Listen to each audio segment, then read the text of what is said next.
Grandes Doutrinas Bíblicas, capítulo 1. A pessoa do Espírito Santo.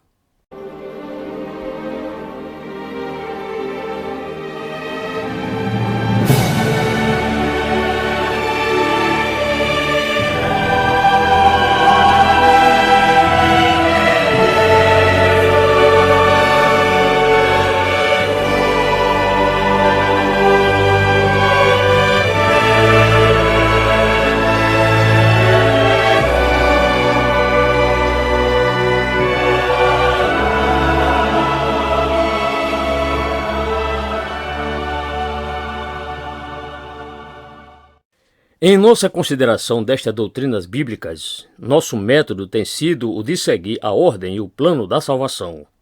Daí chegamos agora, através de uma sequência lógica, à grande doutrina do Espírito Santo. Ora, não posso pôr-me a falar desta doutrina sem fazer uma pausa por um momento para expressar novamente minha admiração e espanto diante do plano da salvação. Creio que as pessoas que não se interessam pelo plano da salvação como tal, estão se privando de uma grande bênção.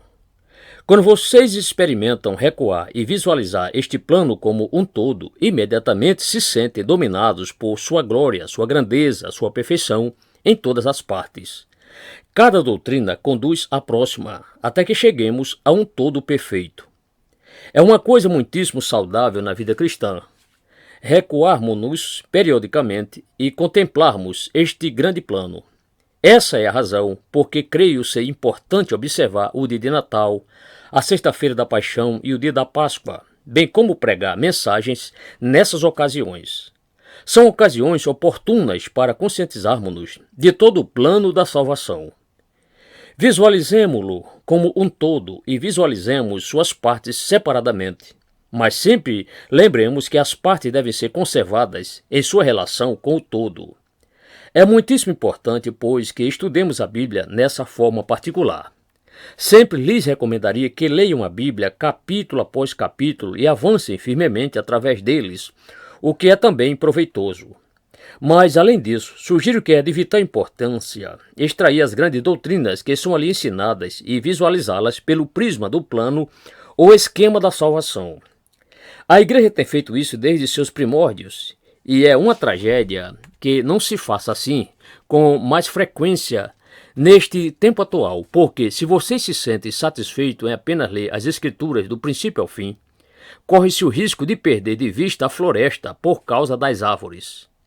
Ao ler do princípio ao fim, é possível ficar imerso em tantos detalhes, procurando a tradução correta, etc., que a tendência é de deixar escapar as grandes e notáveis doutrinas. Portanto, a razão para escolher uma série como esta é para que nos lembremos de que o propósito da Bíblia é informar-nos sobre o plano de Deus para a salvação deste mundo.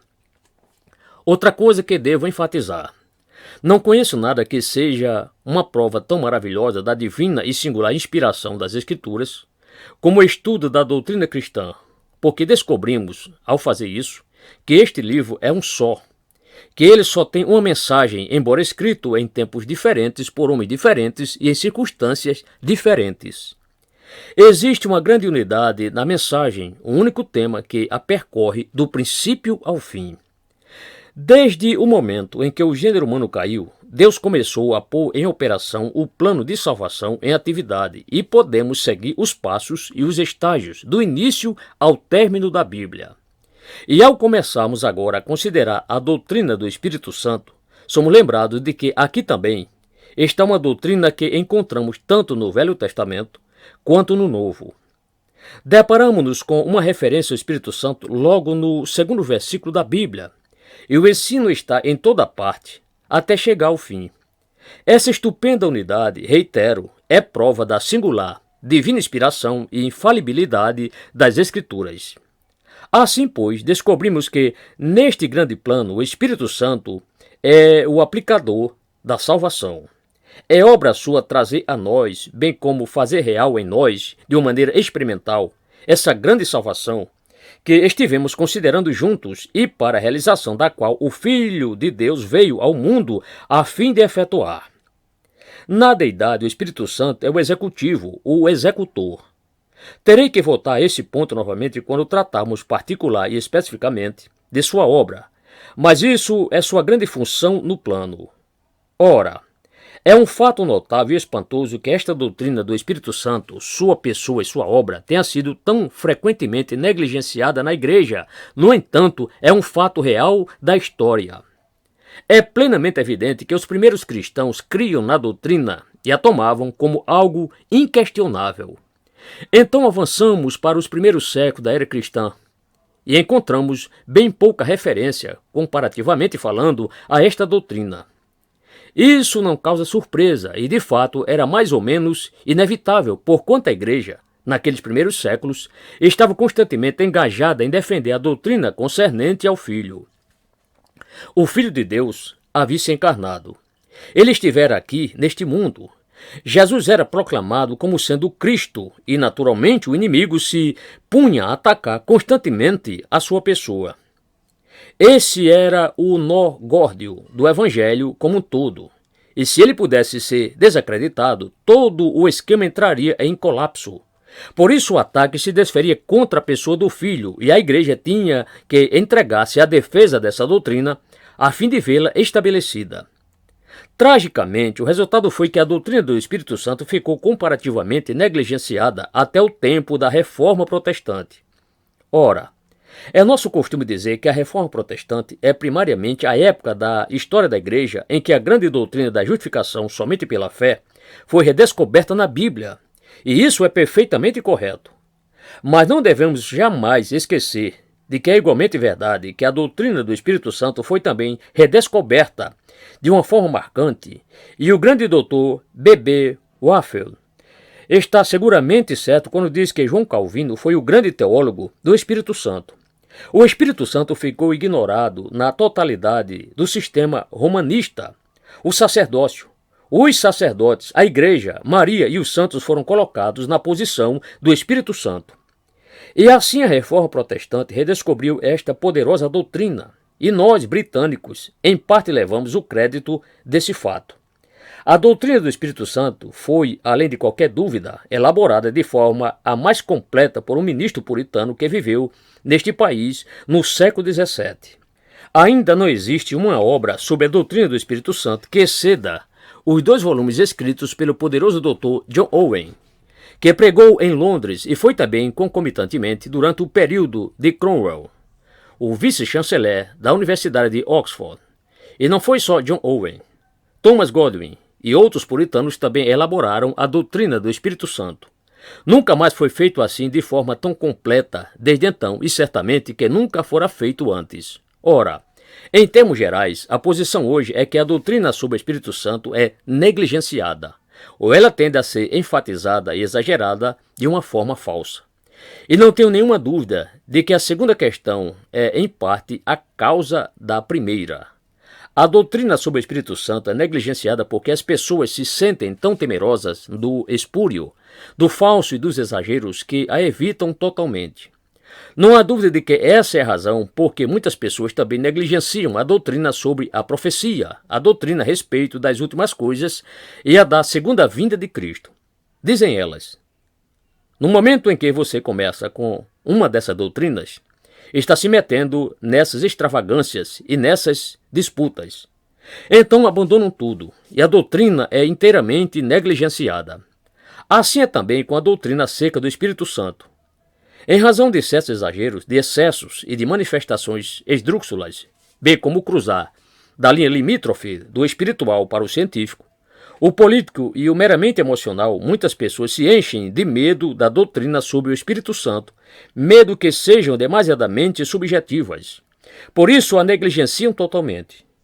Eu diria também que outros têm negligenciado a doutrina devido sustentarem falsas ideias com respeito ao ensino real concernente à pessoa do Espírito Santo.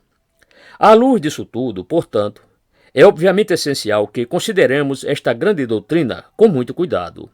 Se não tivermos outra razão para procedermos assim, esta é mais que suficiente, que ela faz parte da grande doutrina da bendita e santíssima Trindade. Ponhamos o assunto mais claramente assim. Todos vocês concordariam que negligenciar ou ignorar a doutrina sobre o Pai seria algo terrível. todos concordaríamos que é igualmente algo terrível negligenciar a doutrina e a verdade concernente ao bendito Filho eterno. Porventura não deveríamos sempre compreender que é igualmente pecaminoso ignorar ou negligenciar a doutrina a respeito do bendito Espírito Santo? Se a doutrina sobre a Trindade é verdadeira, e certamente é verdadeira, então nos tornaremos ainda mais culpados se em nosso pensamento e em nossa doutrina não prestarmos semelhante devoção e atenção ao Espírito Santo, aquela que prestamos ao Filho e ao Pai. Portanto, se nos sentimos ou não inclinados a fazê-lo, cumpre-nos, como pessoas bíblicas que creem ser as Escrituras a palavra de Deus divinamente inspirada, conhecer o que as Escrituras ensinam acerca do Espírito. E além do mais, visto que é o ensino das Escrituras que o Espírito Santo é aquele que aplica a salvação, é da máxima importância prática que conheçamos a verdade concernente a ele.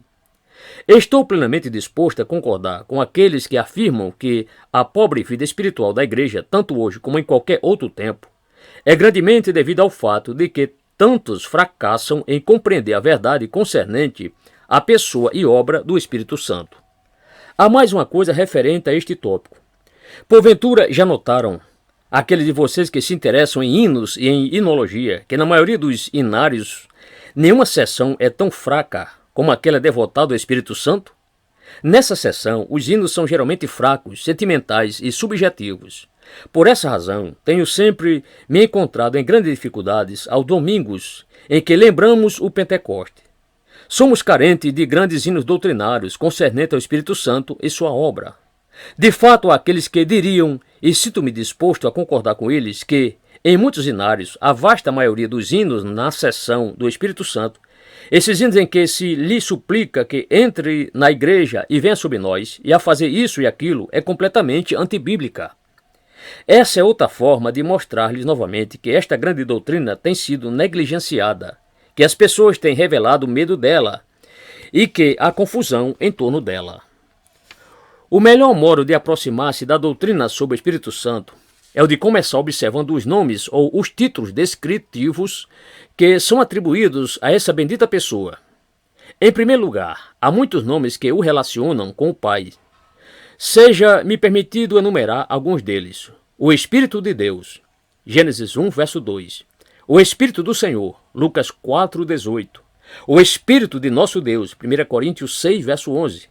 Ainda outro nome é o Espírito do Senhor Deus, que se encontra em Isaías 61, verso 1.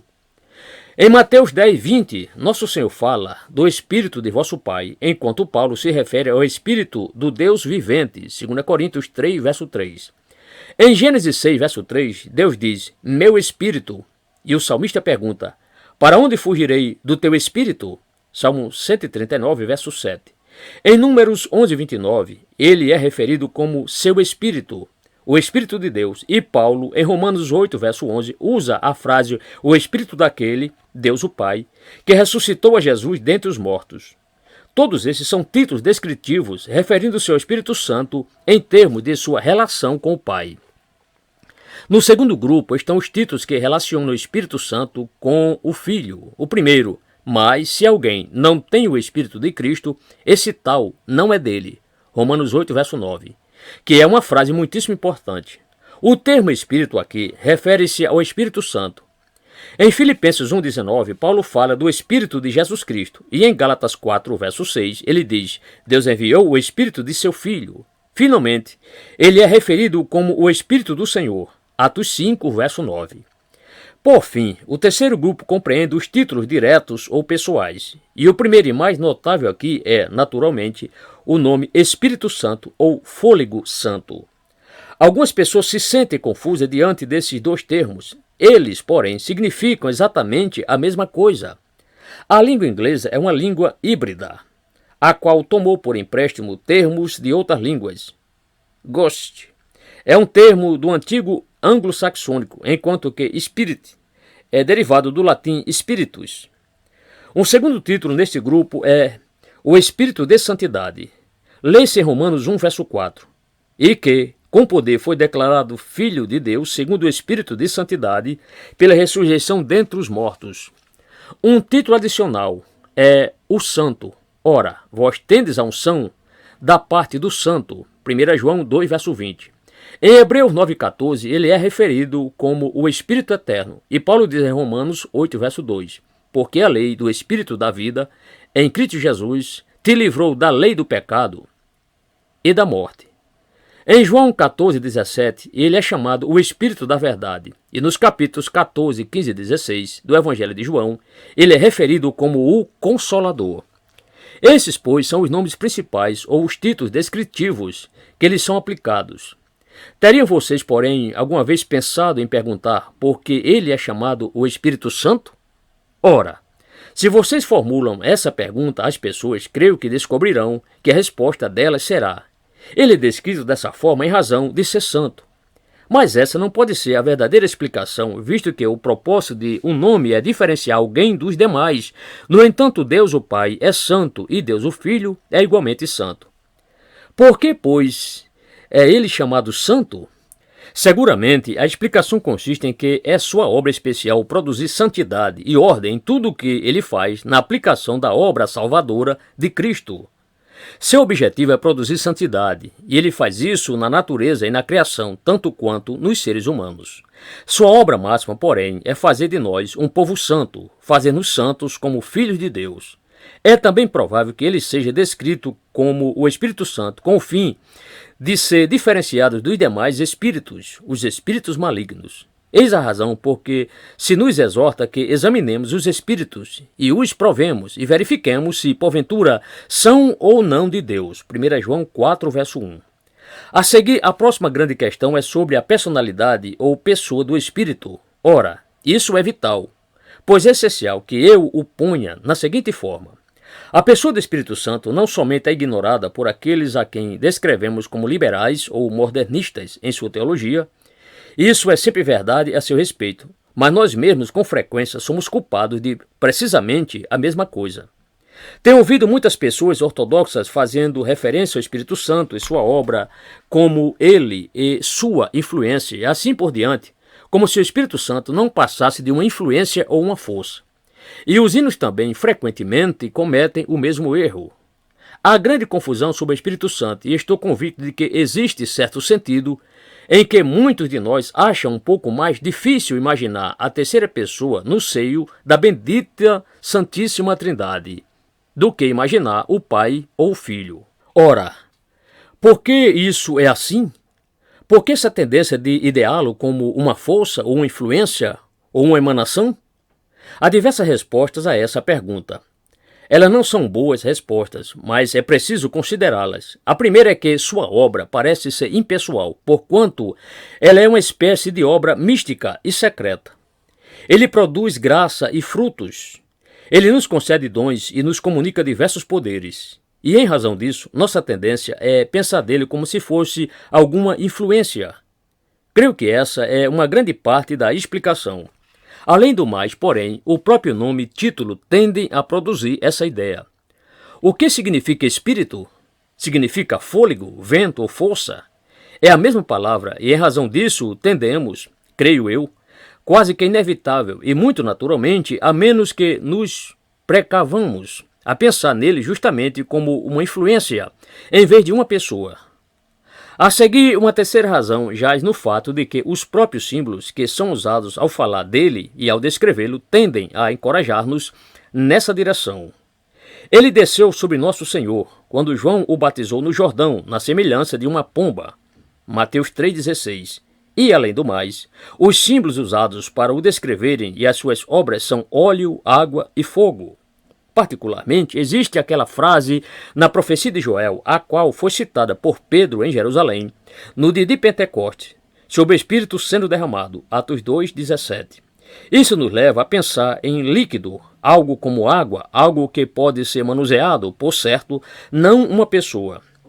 E assim, a menos que sejamos muito prudentes e nos lembremos de que estamos tratando somente com símbolos, a linguagem simbólica das Escrituras tende a levar-nos a pensar dele de forma impessoal. Outra razão por que, com frequência, nos vemos em dificuldade acerca da personalidade do Espírito Santo é que, às vezes, nas saudações preliminares nas várias epístolas do Novo Testamento, a referência é feita ao Pai e ao Filho e o Espírito Santo não é mencionado. Nosso Senhor, na grande oração sacerdotal, afirma: "E a vida eterna é esta, que te conheçam a ti, o único Deus verdadeiro, e a Jesus Cristo, aquele que tu enviaste." João 17, verso 3. Ele não faz qualquer referência específica ao Espírito Santo, e então João diz a mesma coisa em sua primeira epístola. E a nossa comunhão é com o Pai e com seu Filho Jesus Cristo, 1 João 1, verso 3. Nesse ponto, ele não faz menção específica do Espírito. Da mesma forma, a palavra Espírito na língua grega é um termo neutro e, portanto, inclinamo-nos a pensar dele e de sua obra nesse sentido neutro e impessoal. E, por essa razão, a King James Version, versão Rei Tiago, sinto dizê-lo, indubitavelmente, caiu na armadilha nesse ponto. Em Romanos 8,16, lemos essa grande afirmação: "O Espírito, ele mesmo, testifica com o nosso espírito que somos filhos de Deus." Que vocês observem bem o termo ele mesmo, não ele mesmo. Novamente, no mesmo capítulo, lemos, semelhantemente, o Espírito Santo nos socorre em nossas fraquezas, pois não sabemos orar como devemos, mas o Espírito, ele mesmo, faz intercessão por nós. Romanos 8, 26. Nesse ponto, a Revised Version, versão revisada, é totalmente superior, visto que em ambos os exemplos ela apresenta a tradução correta. Ela mesmo, ainda quando no grego o pronome, tanto quanto o substantivo, é neutro. E assim temos, a meu ver, essas razões principais porque certas pessoas têm encontrado dificuldade para compreender que o Espírito Santo é uma pessoa. Algumas pessoas têm argumentado, muitos teólogos fazem o mesmo, que as Escrituras mesmas falam do Espírito de Cristo. O Espírito Santo, dizem, não é uma pessoa distinta. Ele é o Espírito de Cristo, o Espírito do Filho ou do Pai, e dessa forma negam sua personalidade. O que fazer, pois, para dar resposta a tudo isso? Qual é a resposta bíblica para essas razões que com frequência se suscitam? Muito bem. Antes de tudo, o pronome pessoal é usado para se referir a ele. Toma em João 16, versos 7 e 8 e 13 a 15, onde o pronome masculino ele é usado 12 vezes com referência ao Espírito Santo. Ora, isso é algo muitíssimo notável. Jesus diz: "Quando vier, porém, aquele, o Espírito da verdade, ele vos guiará a toda a verdade." Verso 13. E assim por diante. E isso, naturalmente, é de particular importância quando lembramos que o próprio substantivo é neutro, de modo que o pronome vinculado a ele deve ser igualmente neutro. Ora, esse nem sempre é o caso, todavia, é na vasta maioria das instâncias. É muitíssimo interessante e revela quão importante é compreender que a inspiração das Escrituras até mesmo abrange palavras como pronomes. Portanto, eis aí o primeiro argumento. E aqueles que não creem na pessoa do Espírito terão que explicar por que quase todas as Escrituras usam para ele o pronome masculino. A segunda resposta dirigida àqueles que questionam a personalidade do Espírito é que o Espírito Santo é identificado com o Pai e com o Filho de uma forma tal que indica personalidade. Há aqui dois grandes argumentos. O primeiro baseia-se na fórmula batismal, batizando-os em nome do Pai e do Filho e do Espírito Santo. Mateus 28, 19. Aqui ele é associado com o Pai e com o Filho de uma forma que, necessariamente, o caracteriza como personalidade. E observe incidentalmente que essa fórmula batismal não diz batizando-os nos nomes, e sim no nome. Ela usa a unidade das três pessoas, os três em um só nome, um só Deus, mas ainda Pai, Filho e Espírito Santo. E assim, se vocês não creem na pessoa e personalidade do Espírito Santo e pensam que ele é apenas um poder ou um fôlego, então vocês teriam que dizer, batizando-os no nome do Pai e do Filho e do fôlego, ou de o poder. E isso é absolutamente impossível.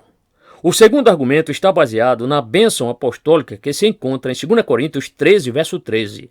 A graça do Senhor Jesus Cristo e o amor de Deus e a comunhão do Espírito Santo. Obviamente, o Espírito Santo é uma pessoa em sintonia com a pessoa do Pai e do Filho.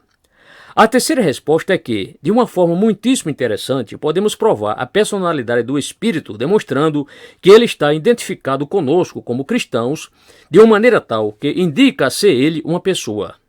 Lemos em Atos 15, 28. Porque pareceu bem ao Espírito Santo e a nós não vos impor maior encargo além dessas coisas necessárias. Esse foi o consenso obtido pelos membros da igreja primitiva. E como eram pessoas, então ele deve ser uma pessoa. Não é possível que vocês digam, pareceu bem a um poder e a nós, visto que o poder deve estar operando em nós. Aqui, porém, é alguém fora de nós, pareceu bem a ele e a nós. A quarta resposta é que, nas Escrituras, lhe são atribuídas qualidades pessoais. Disse dele, por exemplo, que possui conhecimento. Paulo argumenta, pois, qual dos homens entende as coisas do homem, senão o espírito do homem que nele está? Assim também as coisas de Deus, ninguém as compreendeu, senão o Espírito de Deus. 1 Coríntios 2, verso 11. Mas, e isso é muitíssimo importante, ele também possui vontade, uma vontade soberana. Leiam criteriosamente 1 Coríntios capítulo 12, onde Paulo está escrevendo acerca dos dons espirituais e a diversidade dos dons. Ele nos diz o seguinte, mas um só. E o mesmo Espírito opera todas essas coisas, distribuindo particularmente a cada um como quer. Verso 11. Ora, essa é uma afirmação muitíssimo importante à luz de todos os interesses na cura espiritual. Há pessoas que dizem, por que não existe esse dom na igreja e por que muitos cristãos não o possuem? A isso, a resposta simples é que esse não é um dom que alguém deva reivindicar. O Espírito é quem concede, é quem administra esses dons, segundo sua própria vontade. Ele é um Senhor soberano e decide a quem, e quando, e onde, e como, e quando dará seus dons particulares. Então, o próximo ponto é que, evidentemente, ele possui mente. Lemos em Romanos 8, 27. E aquele que prescruta os corações sabe qual a intenção do Espírito. Isso está conectado com a oração. Ele é também alguém que ama, porquanto lemos que o fruto do Espírito é o amor. Gálatas 5, 22. E é função sua derramar abundantemente o amor de Deus em nossos corações. Romanos 5, verso 5. E, igualmente, sabemos que ele é passível de tristeza, porquanto em Efésios 4, verso 30, somos advertidos a não entristecer o Espírito Santo. A doutrina do Espírito Santo, e especialmente este aspecto da doutrina que enfatiza sua personalidade, é de suprema importância. O máximo da doutrina sobre o Espírito Santo, do ponto de vista prático e experimental, é que meu corpo é o templo do Espírito Santo, de modo que, o que quer que eu faça, aonde quer que eu vá, o Espírito Santo está em mim. Não conheço nada que promova tanto a santificação e a santidade como a conscientização desse fato. Bastaria que compreendêssemos sempre que em tudo quanto realizamos com nosso corpo, o Espírito Santo está envolvido. Lembre-se também de que Paulo ensina isso no contexto de uma advertência contra a fornicação. Ele escreve, ou não sabeis que o vosso corpo é santuário do Espírito Santo que habita em vós? 1 Coríntios 6, 19. Eis a razão porque a fornicação deve ser inconcebível num cristão. Deus está em nós através do Espírito Santo. Não uma influência, não um poder, e sim uma pessoa, a quem podemos entristecer. E assim vamos caminhando através de todos esses detalhes, não partindo de um interesse acadêmico, não porque eu, porventura, possuo um tipo de mente teológica. Não. Estou preocupado com essas coisas, pois sou um homem que tenta viver a vida cristã. E como sou um vocacionado de Deus para ser pastor de almas, sinto a responsabilidade pelas almas e pela conduta e comportamento de outros. Que Deus não permita a ninguém considerar este assunto como remoto e teórico. É doutrina prática e vital.